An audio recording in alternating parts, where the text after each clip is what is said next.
Welcome to the Fit Drivers Podcast, sponsored by PrePass. Only PrePass provides weigh station, bypass, and integrated electronic toll payment services, saving you time, fuel, and money while improving safety and efficiency in trucking. Visit prepass.com for details.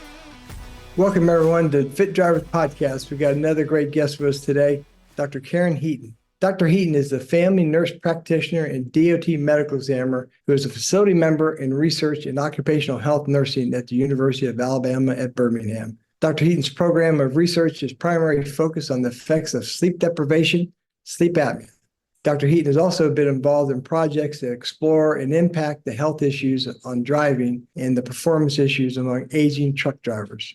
Dr. Heaton, welcome, my friend. Hey, Bob. Thanks for having me. It's a pleasure to be here with you today. Karen, before I jump into my first question, would you be kind enough to just take a couple minutes just to tell the listeners what you and your students, the great work that you do at the University of Alabama, Birmingham, and the research you do? Yes, thank you. Our School of Nursing is part of a National Institute of Occupational Safety and Health funded education and research center.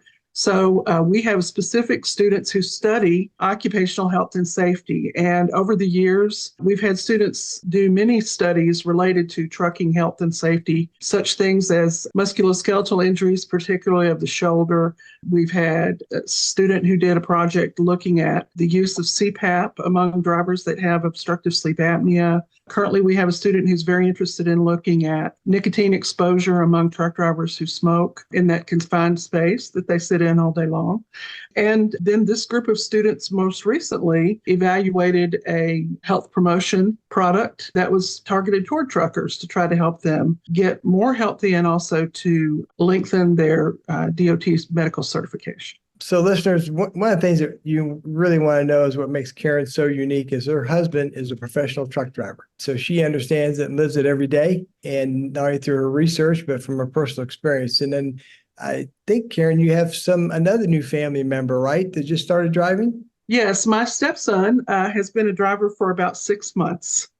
And so he has had a lot of adventures. And we just talked to him a few minutes ago. He's headed, eventually he'll be in Wisconsin and then Massachusetts from there. So he's out there. Well, he is sure is lucky to have you as support to help him navigate and make sure he stays healthy out there on the road and what to look for. So, Karen, I want to get into talking about, as you and I both know, the latest numbers that came back from FMCSA that talk about driver health, right? Probably almost 55% of those drivers out there operating on short-term cards could be a 1 year or less. We lose approximately 300,000 drivers a year due to poor health. So based on your research and experience and so forth, do you see those numbers running pretty true?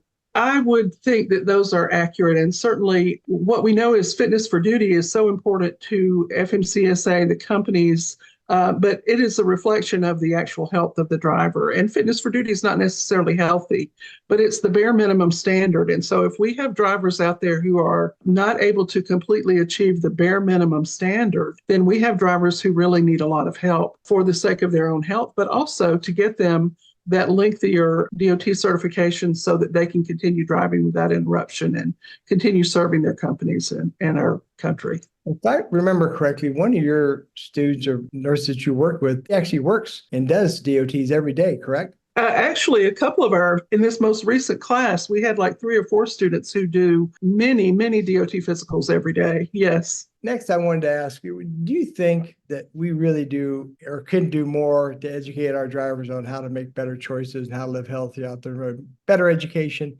when they're coming in to the workforce. Do you think we could do a better job as an industry? I absolutely think that. Now, of course, I haven't done a formal study on this, but anecdotally, what I know is that the new drivers, the new recruit drivers, receive just very bare minimal, if any, instruction on maintaining their health while they're working. And certainly, we can do a lot better. I mean, given the technology that we now have available. Back when you and I first met many years ago, it was a little harder, but we have almost unlimited ability now to meet the needs of mobile and remote workers, which is what truck drivers basically are, through the use of our phones and our computers and so forth. So I think we have a huge group of workers who need a lot of education.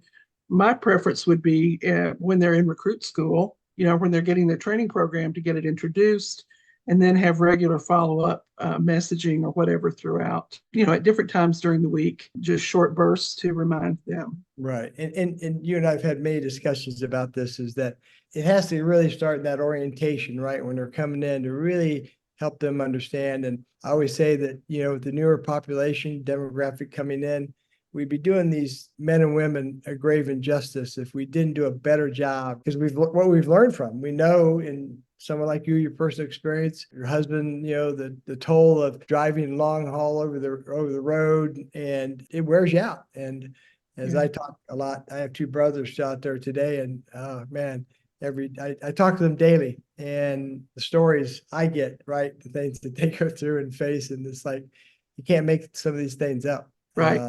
that they face out there. It's a tough job. Yeah. And, just quickly, I wanted to say too, I think that not only do the drivers benefit from getting that early introduction to the education, but the companies providing that for the recruits early on, that sends a message to them of concern and caring. And what we know from the research on job engagement and keeping people in jobs, it isn't so much salary, although salary is good, benefits are great, but it's having a voice and feeling like you're heard and feeling like you're cared for. And so the messaging of a company saying, hey, we're going to take some time out of this compressed training because we believe you're worth us investing in your health so that you can continue to be a good worker for us. That sends a very strong message. And there's pretty good information, data research out there, right? That Yes, validates. absolutely. And I know from my experience talking to drivers, daily or at shows and so forth, it comes up quite often, and they just feel like that they're really not appreciated, right? And no one else takes the time, and it does make a difference. You did some research on a program that was designed to coach drivers, to help them navigate their way through. And my platform has always been about trying to help save the drivers we know today before we hire the next unknown drivers of tomorrow, right? And it's always staying about, is it really driver shortage or is it retention, not retaining what we have and keeping them in the fold? So can you tell listeners about what you gleaned from that research? Yes. Well, the group studied a program that involved routine. The intention was routine monitoring of weight and blood pressure, along with coaching over the telephone. We started out, we looked at this program when it first started. And so our sample group was very small. But what we did find in that is that of the people who could improve, in other words, what we were looking at, what the outcome we were looking at was increasing length of DOT medical certification. That was what we were hoping for, is that somebody who started out with a 6-month card or a 1-year card would be able to move up to a 2-year card. So some of the people who signed up for the study already had the 2-year card, so there was no place for them to go. But of the people who could improve, 40% of them did. Now, Wow. it was a small number. So Sure.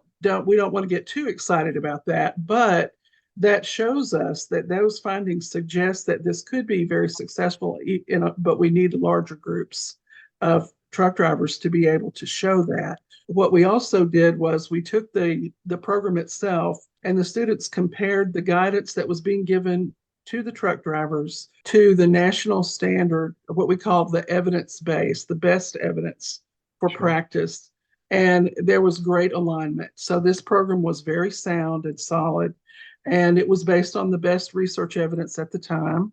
So that, first of all, it was a sound program, and the methods that were being used, monitoring the blood pressure and then providing the coaching, did seem to have some effect in this very small group. But I will say that that does reflect what we know nationally in much larger studies about how health coaching works, that if you use like a multifaceted, multimodal approach, where you have, say, telephonic or text boost messages along with some instruction about how to do what you're trying to get people to do, that there can be great success with that. And that has been shown to be true specifically in truck drivers in a larger study that was conducted in Oregon a few years ago.